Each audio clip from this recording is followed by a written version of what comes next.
afternoon to everybody, and welcome again to our webinar series. This is a space where we open basically the university for public discussions on memories of the past and also things that mean and have meaning to a lot of us in different spaces, right? So our series so far has touched on various topics, various perhaps understudied topics in our Belizean history. And I think that as a young nation, we all know or are aware that there needs to be more discussion and more analysis of our own history in order for us to understand our past, our present, and of course, shape solutions and even look at how we can understand our future. So today, just to give a little bit of a recap, the purpose of this particular webinar is to open discussion, of course, but also to identify topics that could be researchable topics for our students at different levels, even at the undergrad or at the master's level. Also, I just to give also context, we usually, the format of our event is to usually have a 20-minute robust discussion by the presenters, and then we open up for an open dialogue with the participants. So while the presentation is going on, please feel free to take notes, to write down the questions, because we really prioritize bouncing off ideas, understandings, and also engaging, right? So I would like to again welcome Ms. Dietra Gillett and the other presenters, and also, of course, welcome our co-host for today, and who has been a big actually, I would say the engine to our behind this webinar, Dr. Abigail McKay. Give thanks to this space, first of all, and to the people who are behind it. When we think on memory, what does wake up inside our way is emotions, sensations, and what we could say around we, or as how some people would say, around our environment. I had to be no more than, say, about 5 years old when an old woman, where I did only know as Granny, did dead in my community. Everybody used to call her Granny. Even my granny used to call her Granny. But she was my granny mama. She was a Miskito woman, a black woman. She was a healer, a midwife, a community consultant. Now, these titles them are based off what my granny used to tell me. This woman, Granny, was from the heart of Miskito, around the place where them call Cape and the southern side of the Coco River, between where the Spaniard them call Honduras and Nicaragua, are the seat of the first royal courthouse, or the royal court of Kingdom Miskito. My granny did tell me to say that Granny Papa was from Jamaica, a black man from Jamaica, and Granny Mama was a Miskito woman from the same Cape area. Now, these story them about Granny was always my favorite one them. Among these was the story of another black woman, where it come from Belize. And according to my granny, she was coming back home to Cape, coming back in her old age. She was old enough to outlive her family. And she was old enough to remember that when George Augustus, her king, was crowned as a child in Belize. Now, these details, them, where you're hearing, they might not be 100% accurate, mainly because of how our human memory work. But that was very necessary, because it's these stories them when nailed inside of my conscience, the words Miskito and Belize as a place in my memory for life. And just like how Miskito and Belize stick into my memory, just so two key words stuck inside of the mind of Ivan Van Sertima, my mind, for produce works like They Came Before Columbus. And that tell of a story of Abubakar II, where in 1311 did leave his kingdom in Mali for follow the first fleet where him did send out the year before into what would become the Atlantic Ocean. Then, just like how Mutabaruka remind we in his poem, Columbus Ghost, said that the Moors where it ruled Spain for over 700 years, since about the year 711, is who did teach these same Spaniards architecture when they built the Miskito, we're still standing in Cordoba, Spain to this day. But even more important to the Spaniard them and Columbus personally was the learning of navigation, where was even more possible after the same Spaniard them regained their territory from the Moors and was at enough peace for set sail over 100 years after Abu Bakr II. According to historical memory, the first fleet where Abu Bakr sent was about 2,000 ships, of which one did go back to Mali. Then after that, he himself did set sail with about 200 ships. And as mentioned before, this was 100 years before Columbus was even born. Ships sailing from Africa would be manipulated by the current, or as how the African them did call it, a river in the open sea or the open ocean. The same current where does bring the same hurricane them we does experience. Where just like the ship them did land all over the Caribbean and the mainland are where the Spaniard them would eventually call America. If half of this memory is accurate, then at least 10,000 Africans did end up in this part of the world, and possibly even between where we know as from Belize to Panama, are in Creole memory and continuation as Miskito. In 1502, during his final voyage, the governor of Santo Domingo and a hurricane chased Columbus out of what would become liberated Haiti. And them chase him towards the western tip of Cuba. And it's there is where Columbus did learn from local natives of a passage to the Pacific across where today is Panama.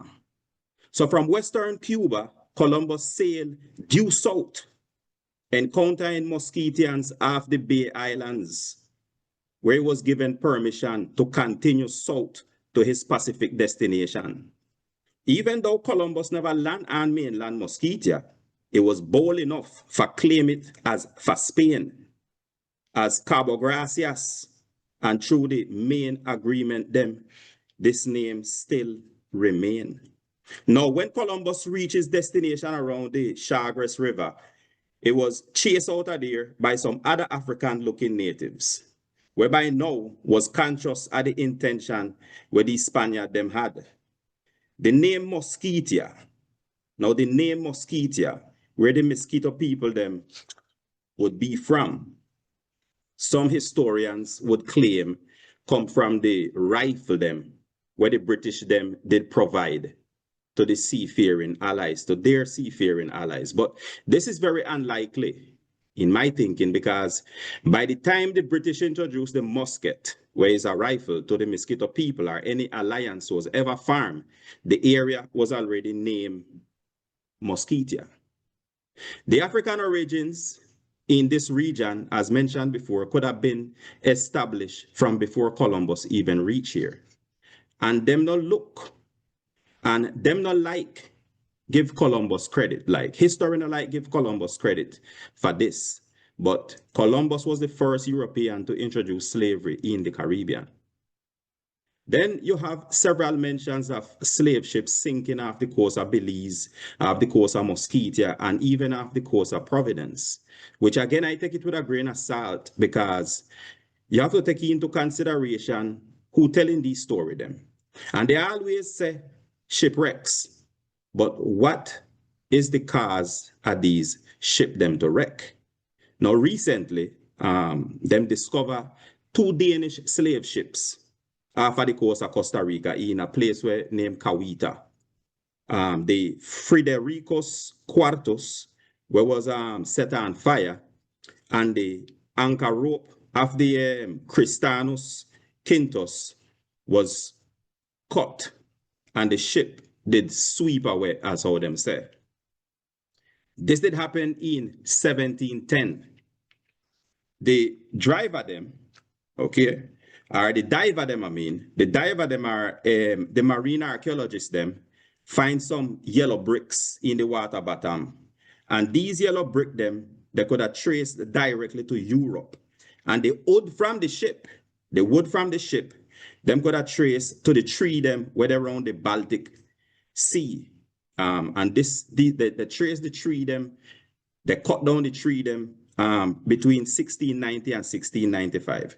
These things well documented today, thanks to the age we're living in. This age where we're living in is a very important time for this type of research. And somewhere around 600 Africans was left on the beach in Cawita, Costa Rica. The Moors, they were known for being seafarers. And a skill where them did develop. The Moors them developed this skill traveling between Mauritania and Spain during when the Moors did rule the Iberian Peninsula, which Mauritania, they suspect, is where the Moors get them name from. The Miskito people was also known for their navigational expertise. Their main resource is what them did use for dominate the Western Caribbean, collecting tax along the Central American Caribbean coast and trading with the Caribbean island them even before Europe or even before European make contact over this part of the world. This very skill is what our ancestors used for establish a lasting relationship with the British them. Recorded Creole memory teacher said that the first Musketean leader, our king, was Ta Uplika. And him did rule from 1620 to 1650. Uplika in Miskito mean people. Ta is just a nickname. Then after him was old man. And him ruled from 1650 to 1687. And no doubt in describing these kings them that there was obviously African and indigenous. That was their feature. Where was very unique for the time and the region. For have Afro-Indigenous Creole, to have an African or an Afro-Indigenous Creole government was something very, very unusual in this part of the world at the time. A government that was never colonized, neither by the British nor by the Spanish crowns. And one reason why Musketia was able to hold on to its independence was because of education. Education is what did keep Musketia from being colonized.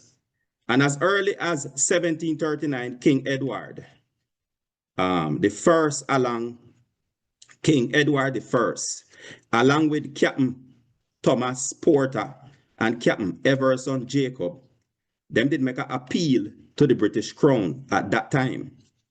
And this appeal was said that Musketia not only did want weapons and military hardware for develop as a nation, but they was also requesting education. And in their own words, as the letter did say, and I quote, not only for weapons of war, but likewise for tools of enlightenment. Due to this letter, the Society for the Propagation of the Gospel in 1742 recognized this request, and missionaries, including Christian Frederick Post, was dispatched to Musketia to educate Musketian children.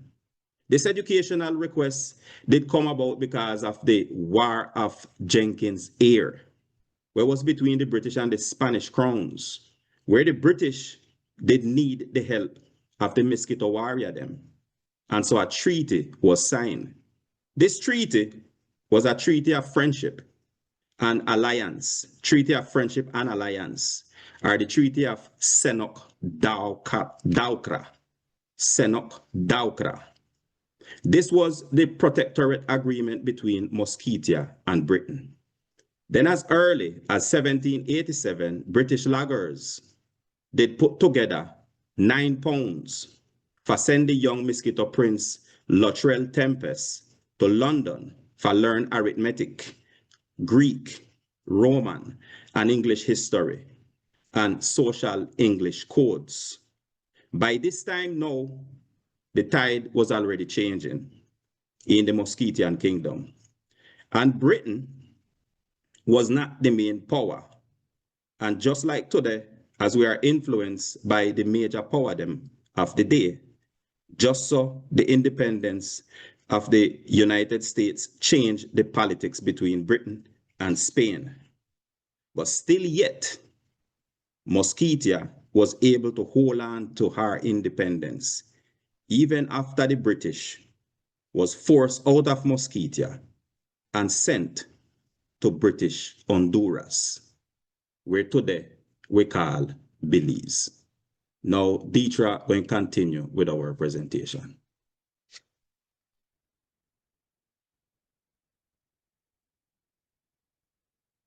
Unmute your mic, Deetra. You're on mute, Deetra. Okay, thank you.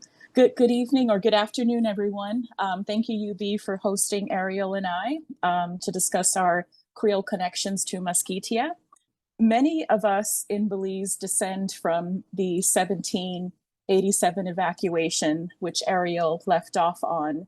And growing up, me personally, my elders told me about our Miskito connection.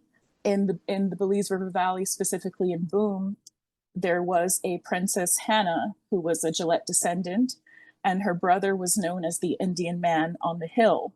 There is no coincidence that the Belize River Valley is occupied by many Belizean Creoles, as the Miskito are also river people. And many of us can trace our ancestry not only to African, the Baymen, but also the indigenous people within the region.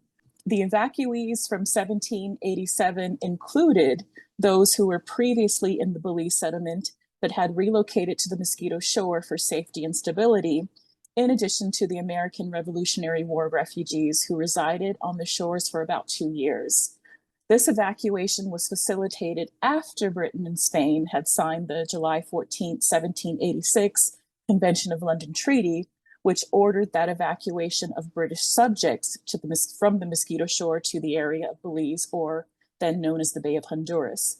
The evacuation happened between March and July of 1787 and was facilitated by Superintendent Edouard Despard. Our ancestors used the rivers as highways, setting up works along the river banks. Some of them fled to remote areas to establish Ramoon villages, as Superintendent Arthurs documented in 1816 that there was a community near the Shibun River, very difficult to discover. And then in 1820, he mentioned 2 slave towns or maroon villages in the Blue Mountains. Many of our ancestors of African descent worked and supervised in the jungles, so they became masters of the earth, river, and seas, and even in the bush. Dr. McKay once mentioned to me that Maya shaman, Eliho Panti, credited African knowledge towards his healing abilities. Renowned historian Dr. Carl Effen also credited the indigenous and African alliance to the Miskito as syncretic polity that blended Amerindian and African leadership traditions with symbolic conventions of majestic power. So how did Creole culture emerge in the area of Belize? Well, it can be traced back to Musketia through Afro-Indigenous connections which many grassroots Belizean families can trace their roots to.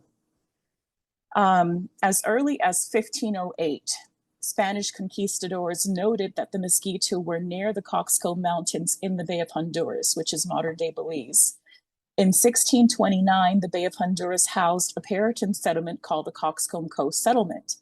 This Puritan settlement was near the Coxcomb Mountains and in the Silkgrass area of Belize.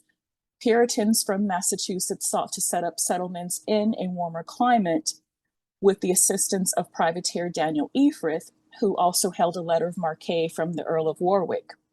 Providence Island Company and the Coxcomb Coast Settlement was founded. Daniel Efrith was the son-in-law of Philip Bell, who was the former, Philip Bell was the son-in-law of Daniel Efrith, who was the former governor of Sumner Isles, or what is known as Bermuda, and became the governor of these 2 Caribbean Puritan settlements. Areas in the Belize River Valley, such as Bermudian Landing, may be named after these early settlers from Bermuda. as Bermudian Landing or Mudian Landing is noted on our early 1700 maps. Bermuda also had a St. George's Isle,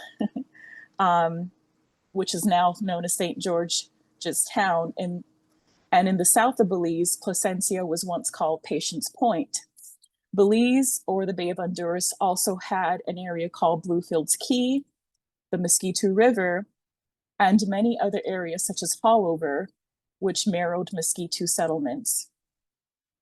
Operating with the letter of marque from the second Earl of Warwick, Richard Reach, Daniel Efrith was linked to Bermuda, also Jamestown, Virginia, and the Bay of Honduras, Providence Island, and Musketia. Efrith targeted Spanish merchant vessels en route to Veracruz and Colombia, which often included human cargo. These humans from Spanish and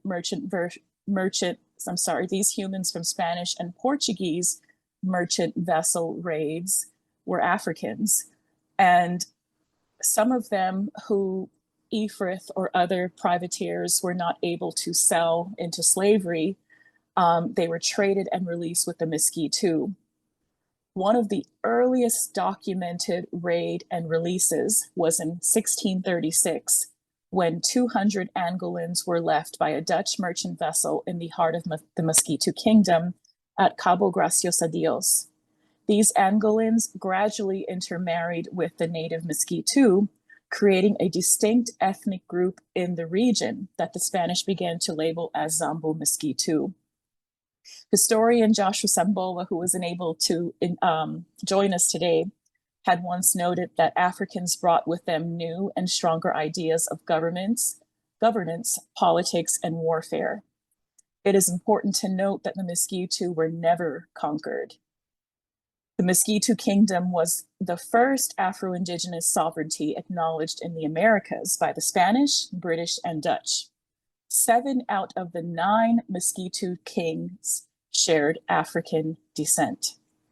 A significant Sambo Miskito king was King Edward, who received his education in England, as Ariel pointed out, and also being abroad, he witnessed how the world operated outside of his kingdom.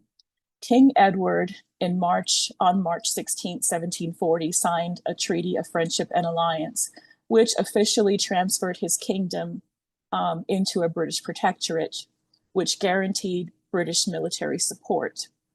This treaty also made King Edward and his subjects of Great Britain, governed by the same laws as the English who shall settle amongst them.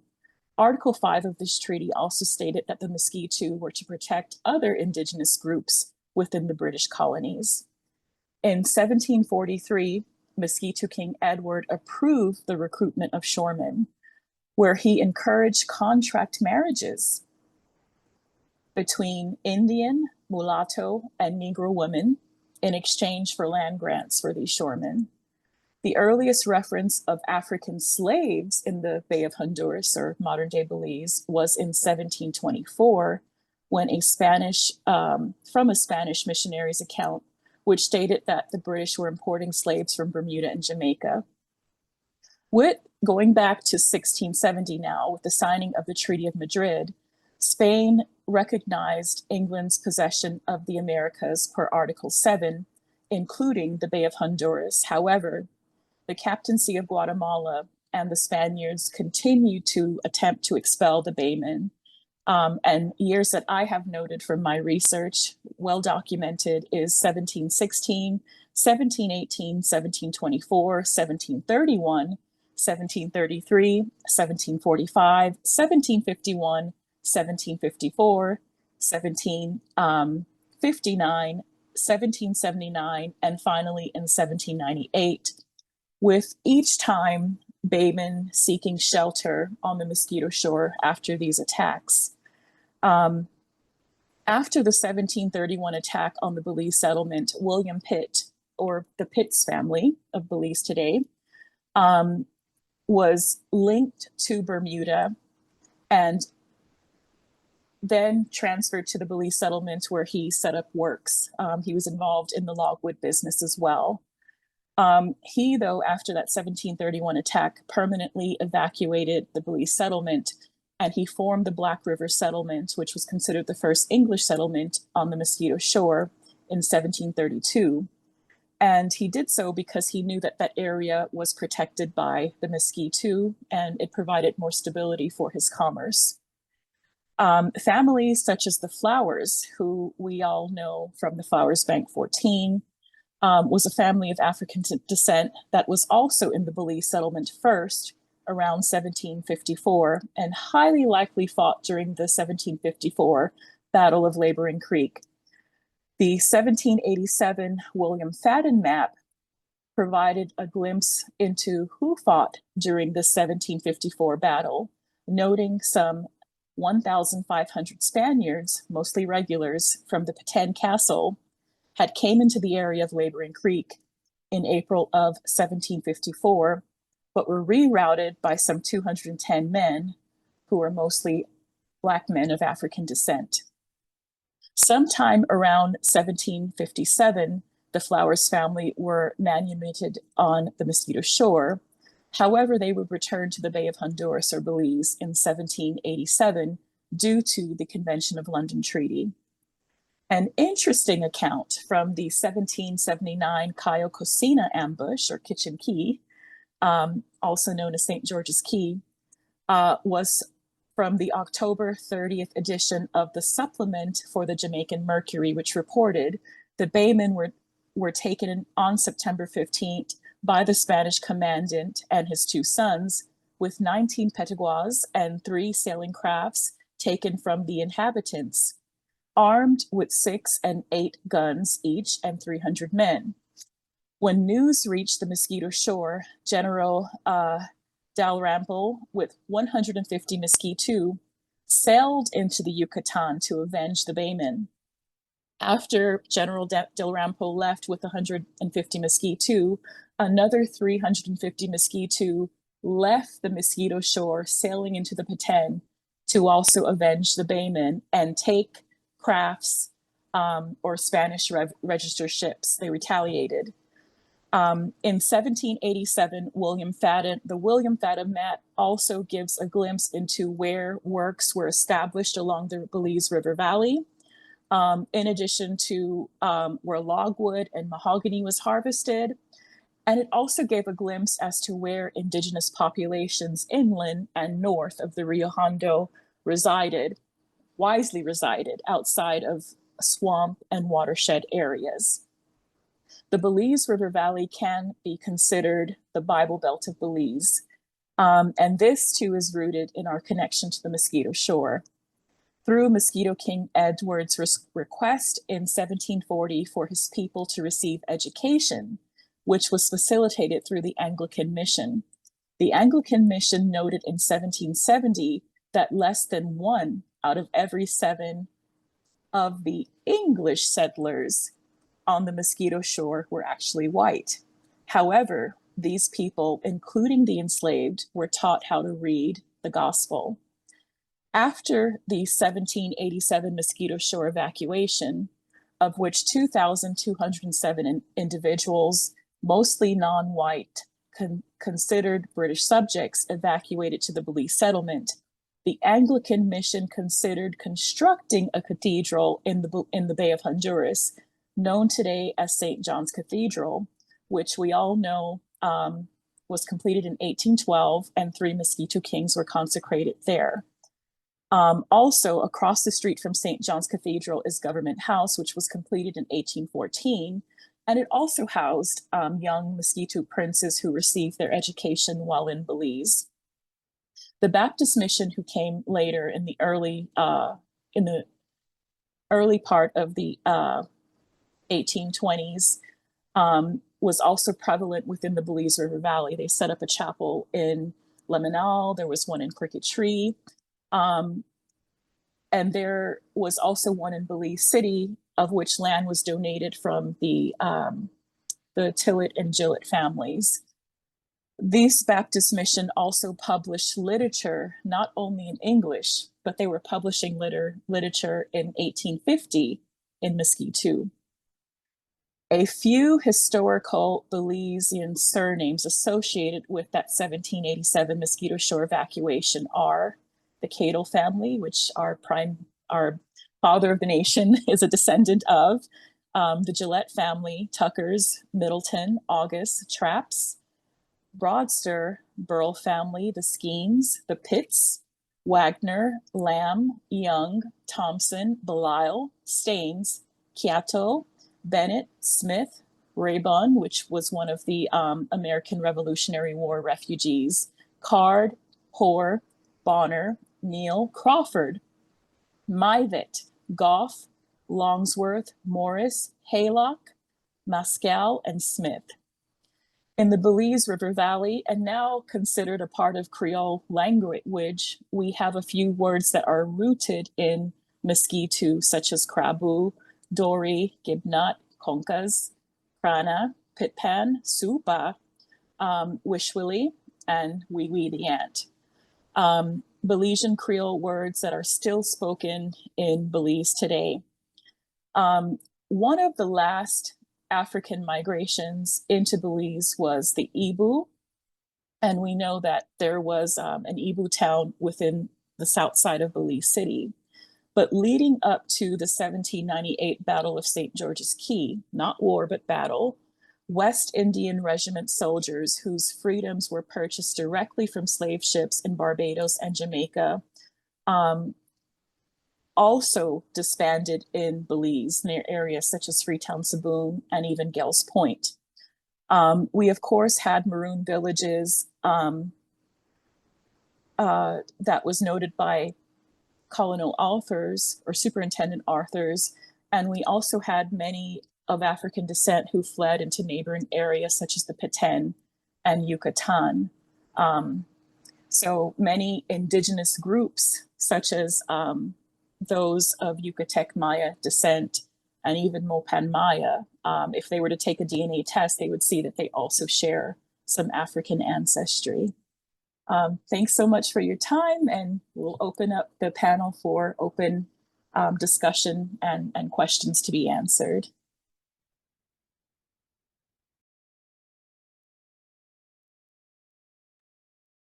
Thank you for such an engaging. I enjoyed the connection, especially the passion is very evident in the discussion, and I also enjoyed all the historical facts and the stories that were being shared here. There's certainly a need for more research in this particular area and more engagement. I am sure that our invited guests who are also joining this live can appreciate the thought-provoking information that has been shared. And also, I am sure that they have some questions. But before we go to that, Dr. McKay, would you like to share some words before we open up for our discussion? I want to thank you, Deidre and Ariel, both of you. The connections are fantastic. Pre-British Honduras, the Costa Rica, the Spanish, all of those things, they're really wonderful. And I saw a comment from one of the participants here about links, sources, etc. So I'm hoping that perhaps with Dellmer's office and the Ashley's office, that we can perhaps take your papers with the connections and we can create something. I particularly like the words that you use. Wiwian, Scrabble, Supa. And I'd like to start. That's kind of the Belizean memories thing, talking about how we use those things. So I'm particularly interested, but wonderful, wonderful work that you've both done. And we need to make sure that it gets wider recognition. Absolutely. Thank you, Dr. McKay. Hello, Deidre and Mr. Hamilton. I would like to know a little bit more about the connection of, if you have that information, of when the crowning happened at St. John's Cathedral to the Creole people in Belize City. What did that do? Because, you know, as we talk about indigenous rights and as we're talking about the Griffina and the Mayans being indigenous, if we have that crowning there, and, you know, as you said, I'm a Trap, and as Deetra knows, my family goes back to the Gales Point area. I just want to know, why isn't that more widely known in the Belizean cultural setting as of today? I think that this is a beautiful and excellent platform, with UB offering us this opportunity to start discussing or having dialogue about our history and making sense of the past. As we know, many of us are told that Belize was controlled by the British. Even the Battle of St. George's Key, some people have assumed that that was fabricated or some agenda that was made up in Buckingham Palace. But our records show different. If you look at the people who voted to defend Belize in 1798, in addition to doing so, they were not necessarily from Britain. They were considered British subjects, much like someone born prior to 1981 in Belize was considered a British subject because it was a British territory. The same was the case with the area of the Bay of Honduras and the Miskito Shore because it was a British protectorate, but not a colony. Like I said, I think that this is a good start. And hopefully, as Dr. Abigail McKay said, we can submit our sources and papers. There's other people doing the work, such as Dr. Melissa Johnson and Dr. Nicole Ramsey. And hopefully all of us collaborating with this data, oral history, can put together papers to educate our fellow Belizeans on these connections. And we are Afro-Indigenous people. Those of us who have DNA tested, our DNA percent, our Indigenous ancestry is anywhere from 15 to upwards of 30, 40% Indigenous ancestry of not only the Miskito, but the Maya who were in the Bay of Honduras area. The DNA tests are very specific to regions, and some of them are actually compared to artifacts that were excavated in the area. So they're pretty accurate in pinpointing who our ancestors were and where they came from. The Trapp family of Gales Point, we know that Jane Trapp owned most of the area around the lagoons. And Jane Trapp is the matriarch of the Usher family in Belize, who's another well-respected family. Does that answer some of your question? Yes, it does. I mean, also, it was very interesting in that Ariel pointed out that the Mali African connection was due to the, Gulf Stream coming from Africa directly into the Caribbean, because a lot of people have, or I've seen research saying that, Africans could not reach here. Some of the more academic research out there will say that Africans were not part, but now more and more it's showing both the Atlantic route and also the Pacific route that Africans could have been here. I mean, the other day you had Samoans even saying that they have an African connection. They talked about, if you look at the first Hawaiians, if you look at the Fijians, you'll see that African connection. You see the Japanese the other day that they're using now a water turbine that they're putting directly in the current stream. So that current is strong enough to bring ships if you know where that current is. Exactly. And we, as Ariel pointed out, the Miskito were known master navigators of the sea. They were able to, in a heartbeat, sail into the Yucatan Peninsula to avenge the Baymen when needed. They also possessed ancient knowledge, such as what the Maya has as well, with using celestial bodies to navigate the seas, in addition to knowing weather patterns. I know from my personal experience, and you probably have this experience as well, Steve, is my mother, grandmother, great-grandparents would study the birds and they could tell, if rain was coming based upon the behavior of the animals. My grandfather, who's a trap, also taught me how to tell time based upon my shadow.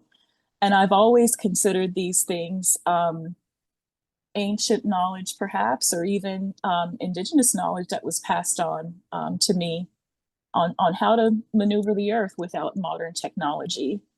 I just wanted to share that.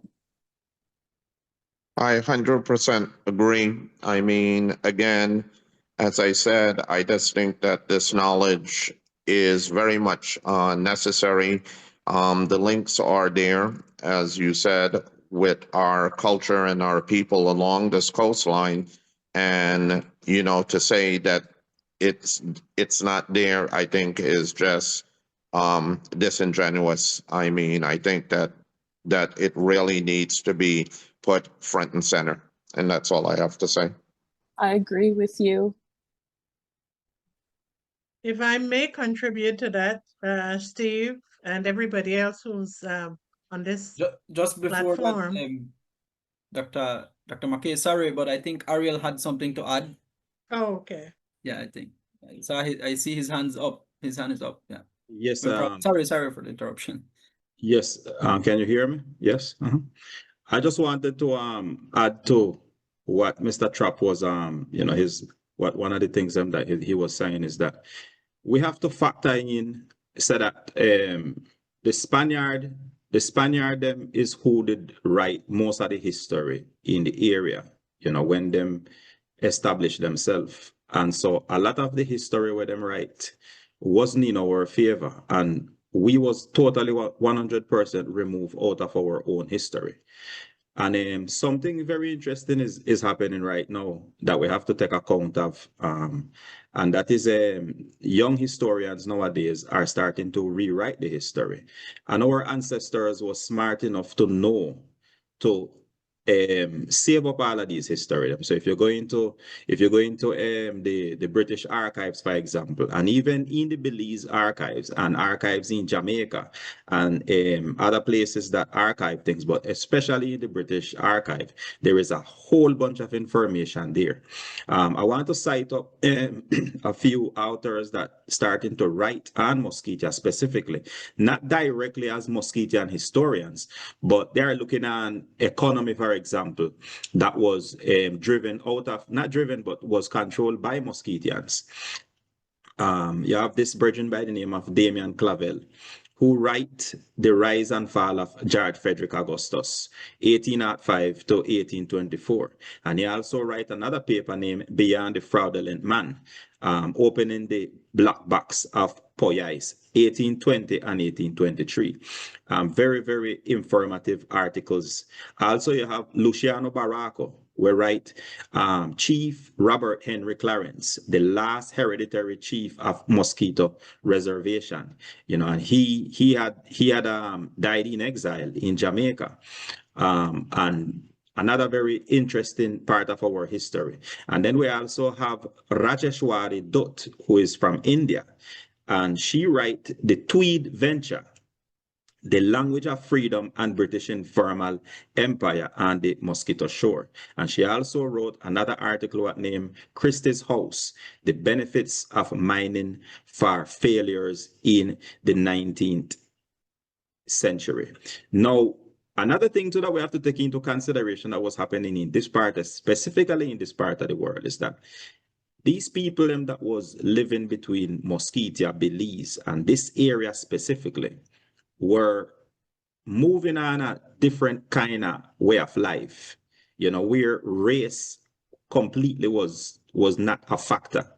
And you're talking about a lot of the British people that was in this area, there was abolitionists, and so a lot of them, as a result of this, was excommunicated from the European tradition. And even as the United States become a stronghold in the area, all of this contributed towards keeping and disappearing anything that was Miskito. And this is the reason why a lot of our history was completely wiped away.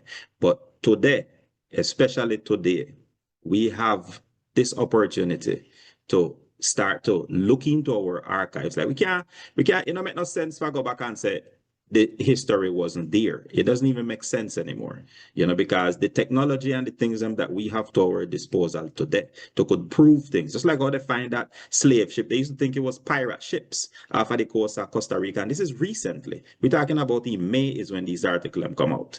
And they could trace the bricks them to when it was built in Europe. They could trace the wood that was made where the ship make out of, and trace it all the way to the Baltic Sea. So we living in a very, very special time right now, and we could generate powerful information and rewrite our story if we may. So thank you very much for that.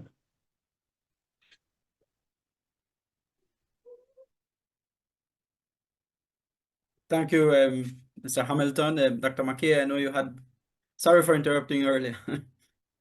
I yield to Mr. Usher. I see his hand raised. Well, I was going to yield to you because you started talking and I wanted to hear what you had to say. I have a couple of questions, so you want to go ahead or should I go ahead with my question? Okay. You go ahead. First of all, I want to thank you for having this presentation. It's very, very informative. I've read about some of these things. I've talked a lot about these things with Deidre over the years, and I'm very interested. I'm from Belize. I was born in Dangraga, grew up in Belize City, left there 65 years ago. So I live in Canada now. And my question to you is, to the panel, by the way, is when I'll use the word migration in 1786, when the migration took place, 1786, 1787. My understanding was that Belize had a population of about 900 people, more or less. First of all, I want to know if that was just Belize City or all of what we know as British Honduras. Secondly, there were about 2,000 people, maybe 2,200 that came to add to that 900. So that took the population twice the number. And I understand that there were some, I'll call them little towns that were created for these folks. I can't remember them. I believe Freetown was one and maybe some others. Does any of members of the panel know the names of these towns and where they were located and what happened to them? If I may answer, and thank you so much for joining, cousin Harold Usher. I'm so happy to see your face. So going back to that 1780, can you hear me? Going back to the 1787 evacuation, it was noted that there were between 700 to 900 inhabitants within the Belize settlement prior to the evacuation. And that evacuation was 2,207 individuals. They were not just in Belize City. Actually, lots on the south side of Belize town were allocated for the evacuees. And it actually got Superintendent Edward Despard into a lot of trouble because he was issuing these lots by lottery, so non-discriminatory, giving a lot to a African person or a colored person next to a wealthy magistrate. It caused a lot of tensions in the area when that happened. But also in the Belize River Valley or off the river, there were work set up, such as in Crooked Tree. 8 Mile is another work that was set up, where families such as the Tillets, they were not evacuees of the Miskito shore, but they were already in Belize, engaged as a merchant and in the hardwood trade. So also St. George's Key, as we know, was our first capital. So many families also resided on St. George's Key prior to that evacuation.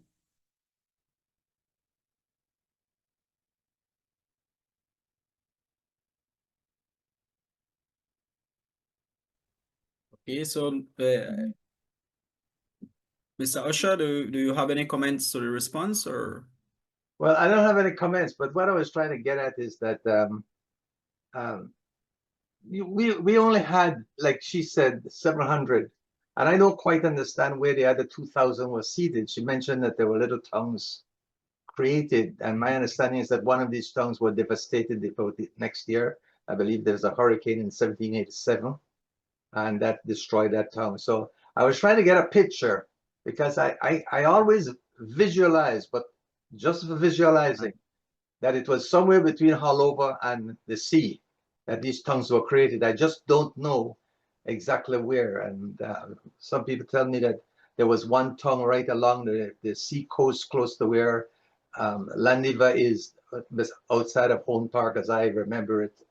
But I don't know. I was trying to get a picture of that. But nevertheless, yeah, so you're absolutely right. The evacuees, and Mr. Jim Carey commented, thank you.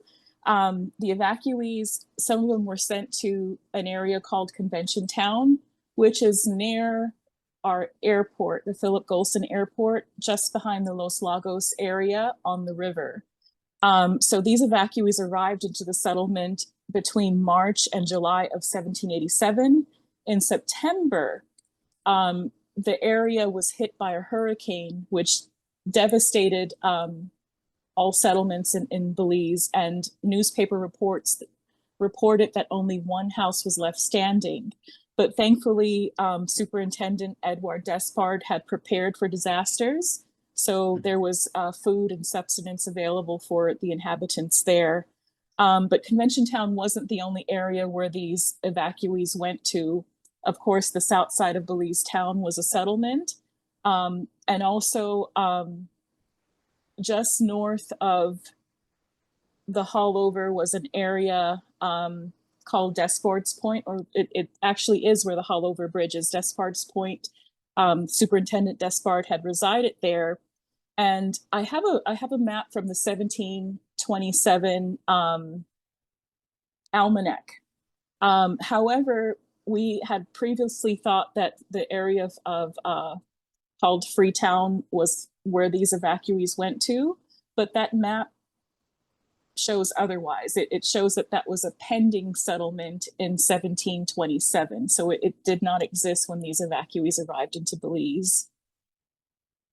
okay, just one last quick question, not question, but comment, if I may, very quickly. Deidre mentioned a lot of people who were part of the immigrants who came over, and I'm sorry she did not mention anything about the Ushers, but I happen to know that the Ushers lived in Bluefield in Nicaragua, and they came over in 1787 in a sailing vessel named Juba. In fact, one of the first descendants of the original Ushers was married to Miss Jane Trapp, and all of us Ushers come down from those two people. So just wanted to say that. Thank you for adding. Okay, so I we hope are. we can do the next two comments. Two hands Yes, are raised well, I was before going we to close say out. we are a bit short in time, so to sort of reorganize, can we have the two questions now and then the responses to them, and perhaps do a little wrap up so that we can we try to keep within the hour so that we're uniform in all of the webinars. So Miss Susan and then Mr. David, can you go one after the other, and then we'll have a response from our panel. Hi, good night, everyone. I am zooming in from Maine, and I want to comment on the guests, Miss Gillett and Mr. Hamilton. And I'm so glad to see that UB is hosting these sort of information and is getting more conscious about our Blackness in Belize. It's growing up for me in Belize, it was hard to date because everybody was related. And then the family I got married into was the other half that I really wasn't related to. And I don't want to dig any deeper because I might find out that we're related. My mother-in-law was Miss Leela Vernon, and I remember having hours of conversation with her where everything that she had learned, even from stories from childhood, she actually put it in a song. So I encourage, people of our African descent to just listen to some of her music. And if you hear everything else, because she also acknowledged that we were lied to. And if you just go back to these tribes, the Ashanti tribe, the Mandingo tribe, then you'll understand why we do some of the things that we do. And I hope that moving forward, that Mr. Hamilton, Ms. Jill at UB can help have the conversation maybe with Parliament about really pushing for reparations in Belize. The state of the Black people in Belize is crying for reparations, and something wrong was done. And now it's magic to see this happen, because I know that some of our elders are just learning some of the truth about themselves. And I know if they knew this information earlier, they would have maybe behaved differently and invested their time differently as well. So thank you, guys. I just wanted to comment. Okay, Mr. David, thank you for the comment. Yeah, and first off, I'm assistant professor of statistics here at UB, and I was terrified of history until at least I turned 40, maybe 45. So big up to the work here. And it's difficult scholarship to do, and so impressed with that. As someone who teaches statistics, I bring up the census, and the earliest census that's housed by Statistical Institute of Belize. I wonder if there's some disappearing the history that happened in the history, and maybe you can help me interpret this. So in 1790, there was a census. It shows 340 free persons, 1,923 slaves, 230 white persons, and no mention of indigenous. And I present it, and I tell my students I'm an immigrant and I'm ignorant, but these are the records that we have about how could I do a better job? That's my question. Thank you. Something that I have been doing, thank you so much for that question. It's a very important question. Something that I have been doing for the past 20 years is looking at individual ancestral stories. Who were these people listed in the 1790 census? And it was through that research where it is uncovered who these people were and what their stories are. I'm going to give an example of the Gillette family and also Jane Trapp. We know that Jane Trapp, her father was from Edgartown on Martha's Vineyard, but her mother was considered a Zambu Miskito woman. Jane Trapp had two brothers. Jane Trapp in the census is listed as a colored woman, but her brothers are listed as Negro. And my assumption is because she was more financially well off, so thus the class distinction there. With the Gillette family, we're listed as colored in the early census. And we know that our first Gillette ancestor who came to the area of Belize brought with him Indian slaves. But he and his slaves are listed as colored in later censuses, but yet the documents specifies that they were Indian slaves. So I think a lot of those who shared Afro-Indigenous culture based upon class system may have been classified as Negro or even colored people instead of using the name Indigenous.